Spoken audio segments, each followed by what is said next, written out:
के मुख्यमंत्री होकर क्या आप मानते हैं कि बारसोई अनुमंडल का खून पसीना इस राज्य में किसी काम का नहीं?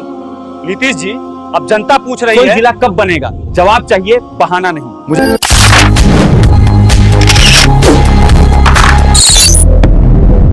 नमस्कार साथियों, आज हम सब एक ऐतिहासिक धरती पर खड़े हैं। ये धरती सिर्फ खेत खलिहान और मेहनतकश लोगों की नहीं है, कि त्याग, संघर्ष और बलिदान की धरती है। बारसोई अनुमंडल की पहचान हमेशा से सामाजिक, शैक्षिक और राजनीतिक चेतना के लिए रही है। अफसोस, आजादी के 75 साल बाद भी ये इलाका विकास की दौड़ में बहुत पीछे छूट गया है। यही वजह है कि हमारी एक ही आवाज है, बारसोई अनुमंडल को जिला बनाया जाए। साथियों, बारसोई अनुमंडल का इतिहास बहुत पुराना है। यह क्षेत्र न सिर्फ व्यापार और संस्कृति का केंद्र रहा है, त्याग, संघर्ष और बलिदान की धरती है। बारसोई अनुमंडल की पहचान हमेशा से सामाजिक, शैक्षिक और राजनीतिक चेतना के लिए रही। यहाँ से आजादी की लड़ाई में भी बड़ी भागीदारी रही, लेकिन प्रशासनिक उपेक्षा के कारण यहाँ का विकास थम गया। 2010 में दिल्ली में उठी आवाज, 2012 में बलरामपुर की सभा हो या फिर 2013 का मांग पत्र, हर जगह एक ही बात दोहराई गई, बारसोई अनुमंडल को जिला बनाओ। लड़ाई कोई नई नहीं है, बल्कि ये जनता की वर्षों पुरानी मांग है। आज भी इस इलाके के लोग बुनियादी सुविधाओं से वंचित हैं। शिक्षा की स्थिति बेहद खराब, स्वास्थ्य सुविधाओं का हाल तो सब जानते हैं, रोजगार के अवसर नहीं है, बिजली, सड़क और संचार की स्थिति जर्जर है। 35 साल पहले लगे तारपोल आज भी उसी हालत में पड़े। इसमें बाढ़, धूप में सुखाड़ फंसे। हर साल किसानों की मेहनत तबाह होती है। लोग इलाज और रोजगार के लिए कटिहार या भागलपुर जाने को मजबूर क्यों? बारसोई अनुमंडल में 5 प्रखंड हैं, बारसोई, बलरामपुर, कदवा, आजमनगर और जलालगढ़। कुल जनसंख्या लगभग 10 लाख से ज्यादा। इतने बड़े क्षेत्र और जनसंख्या के बावजूद यहाँ जिला न होना केवल राजनीतिक उपेक्षा का नतीजा है। अगर अररिया जिला बन सकता है, अगर सुपौल जिला बन सकता है, आखिर बारसोई क्यों नहीं? ये सवाल हर नागरिक पूछ रहा है और जवाब सरकार को देना ही होगा।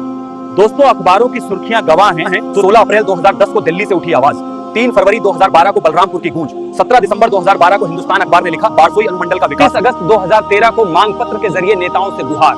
हर बार जनता की आवाज को दबाया गया, लेकिन अब ये आवाज और बुलंद हो चुकी है। ये मांग कोई चुनावी वादा नहीं रह गई, बल्कि जनता का अधिकार है। साथियों, ये सिर्फ विकास की मांग नहीं है, ये हमारे बच्चों के भविष्य की मांग है, ये हमारे बुजुर्गों के सम्मान की मांग है, ये हमारी माताओं बहनों की सुरक्षा और सुविधा की मांग है।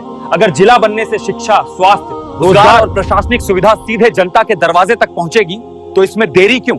आज इस वीडियो से हम सरकार को स्पष्ट संदेश देते हैं, और इंतजार नहीं होगा, अब और उपेक्षा नहीं होगी।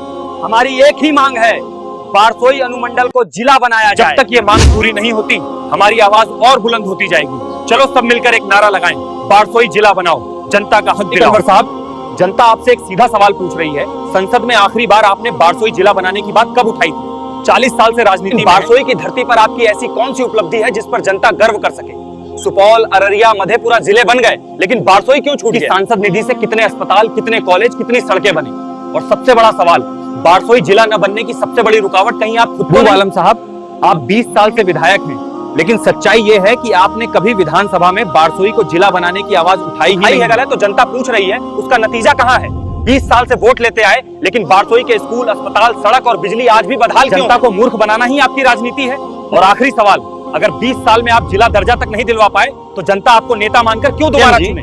आप 20 साल से बिहार की गद्दी पर बैठे हैं, बताइए बारसोई जिला बनाने का फैसला अब तक क्यों टालते रहे? पौल, अररिया, मधेपुरा, शिवहर, अरवल सब जिले बन गए, तो बारसोई की 13 लाख आबादी के साथ नाइंसाफी क्यों? क्या बारसोई के बच्चे पढ़ाई के लायक नहीं हैं? यहाँ एक भी बड़ा कॉलेज या यूनिवर्सिटी नहीं बनी? बारसोई में एक भी बड़ा सरकारी अस्पताल क्यों नहीं? क्या यहाँ की माताओं बहनों की जिंदगी सस्ती है? के मुख्यमंत्री होकर क्या आप मानते हैं कि बारसोई अनुमंडल का खून पसीना इस राज्य में किसी काम का नहीं? नीतीश जी, अब जनता पूछ रही है, जिला कब बनेगा? जवाब चाहिए, बहाना नहीं। मुझे पता है ये वीडियो देखने के बाद कुछ लोग सोचेंगे कि ये लड़का पागल हो गया है, लेकिन सच्चाई ये है, इतनी बड़ी आबादी होने के बावजूद बारसोई जिला न बन पाना पचड़ा है। ये पूरे बारसोई वासियों की गलती है। ठीक जी, मैं आपको साफ साफ बता देना चाहता हूँ, अगर बारसोई में मेडिकल कॉलेज नहीं बना, तो याद रखिएगा, आप कभी बारसोई छड़ नहीं पाएंगे।